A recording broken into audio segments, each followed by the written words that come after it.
श्री कृष्णा। जय गुरुदेव। भक्त वृंद, आज हम लोग चर्चा करते हैं स्वभाव और धर्म के विषय में। हमारा धर्म या कर्तव्य या स्वभाव क्या है? भगवान ने सृष्टि की, प्रकृति ने सृष्टि की, रचना की।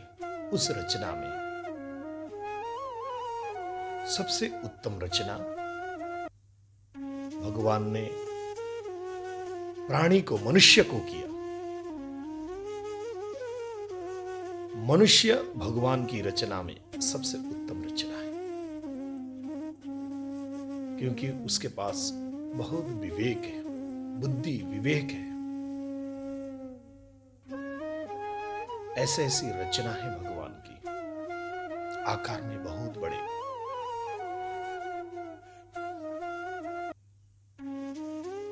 हिंसक, बहुत ज्यादा हिंसक, बहुत फुर्ती, बहुत तेज दौड़ने वाले, ऐसे अनेकों अनेक जानवर हैं जो मनुष्य से हर एक क्षेत्र में आगे हैं, परंतु मनुष्य के पास बुद्धि विवेक है। उस बुद्धि विवेक से बड़े से हिंसक जानवर को भी अपने अधीन कर लेते हैं, बड़े से बड़े बलवान जानवर को भी अपने अधीन कर लेते हैं। परंतु यह दुर्भाग्य क्या है कि भगवान की रचना में सबसे उत्तम रचना होते हुए हमारा अपना स्वभाव, अपना धर्म, अपना कर्तव्य हम सब मनुष्य भूलते जा रहे हैं, और उसके कारण हमें दुख, पाप इत्यादि भोगने पड़ रहे हैं। भक्तवृंद, भक्ति सुधा में एक श्लोक है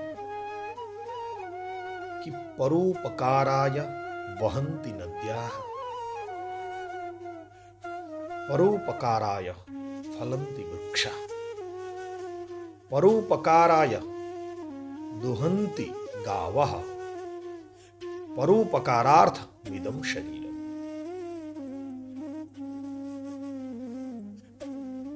जैसे फल, जो वृक्ष फल देते हैं वो अपने आप नहीं खाते, वो सब प्रकृति में जितने प्राणी हैं उनके लिए है, हम सब के लिए है। और जो नदी में जो जल है, जो नदी बहती है, वो अपने लिए नहीं है, नदी के लिए नहीं है। वो सब प्रकृति में जितने भी प्राणी हैं अथवा भगवान की जितने भी उत्पत्ति है वो सब के लिए है। उसी तरह से गाय जो दूध देती है वो अपने आप ग्रहण नहीं करती, वो हम सब के लिए है। उसी तरह से ये शरीर भी परोपकारार्थमिदं शरीरम्, ये शरीर परोपकार के लिए है। वो स्वभाव जो हमें प्रकृति ने दिया है, वो स्वभाव के लिए, उसके अनुसार चलने के लिए, परंतु हम सब भूल गए हैं। आइए एक दृष्टांत से समझते हैं इसी बात को। एक साधु सन्यासी महाराज थे। दिन प्रतिदिन वो गंगा में स्नान करने के लिए जाते थे। एक बार क्या हुआ, एक दिन प्रातः के समय में गंगा में स्नान कर रहे थे। एक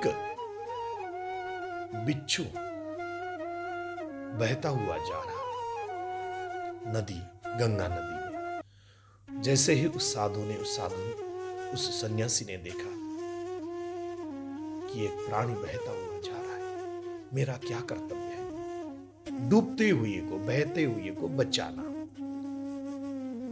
तुरंत उसको उठाया हाथ पर ऐसे, और उस बिच्छू ने तुरंत डंक मार दिया।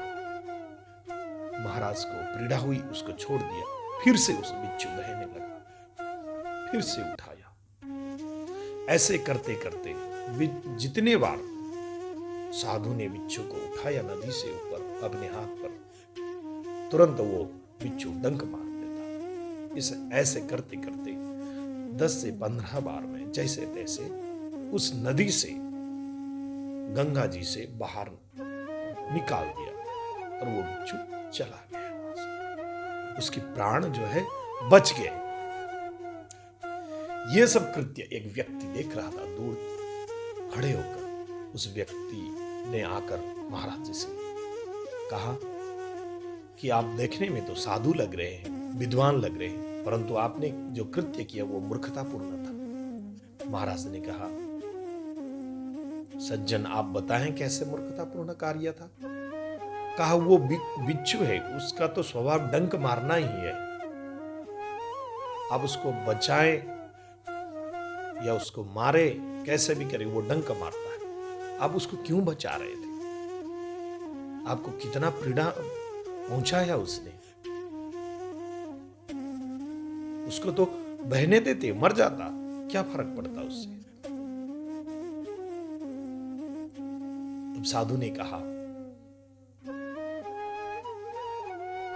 कि आप देखने में तो सज्जन आप भी लग रहे हैं, परंतु आपने अपने स्वभाव के अनुसार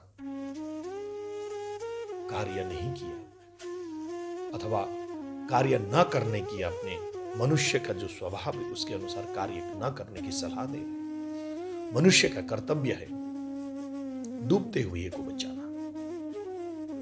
महाराज ने कहा कि आप देखिए, एक तुच्छ सा छोटा सा प्राणी अपने स्वभाव, अपने धर्म, अपने कर्तव्य को नहीं भूल रहा है। बिच्छू का धर्म, बिच्छू का कर्तव्य, बिच्छू का स्वभाव है कि कोई उसको छुए तो वो डंक मारना। वो तुच्छ छोटा सा प्राणी अपने स्वभाव को, जो प्रकृति ने दी, अपनी धर्म को नहीं छोड़ रहा है, डंक मारना नहीं छोड़ रहा है। फिर मैं मनुष्य होकर, जो भगवान की सबसे उत्तम रचना है, हमें प्रकृति ने स्वभाव दिया है, धर्म दिया है कि डूबते हुए को बचाना, फिर मैं कैसे भूल सकता हूं? उसका कर्तव्य, उसका स्वभाव, उसका धर्म है डंक मारना, मेरा धर्म है बचाना। भक्तवृंद, वर्तमान स्थिति में हम सब मनुष्य मात्र जो है अपने स्वभाव को, अपने धर्म को भूलते जा रहे हैं। पवित्र उत्तम माह श्रावण महीना चल रहा है और हम अपने घर में, मंदिर में जाकर भगवान की अभिषेक, भोलेनाथ का अभिषेक कर रहे हैं, उनको मना रहे हैं, कीर्तन गा रहे हैं, बेलपत्र चढ़ा रहे हैं और हम अपने स्वभाव को भूलते जा रहे हैं। आइए इस अति उत्तम महीने में, श्रावण महीने में भगवान का अभिषेक करते हुए भगवान से यही प्रार्थना करें कि हम अपने स्वभाव को, अपने धर्म को न भूलें और अपने बुद्धि विवेक से ऐसे कार्य करें जिससे किसी को दुख न पहुंचे और अपने स्वभाव जो प्रकृति ने दिया है उसके अनुसार कार्य करें। जय जय श्री राधे, जय जय श्री कृष्ण, जय गुरुदेव।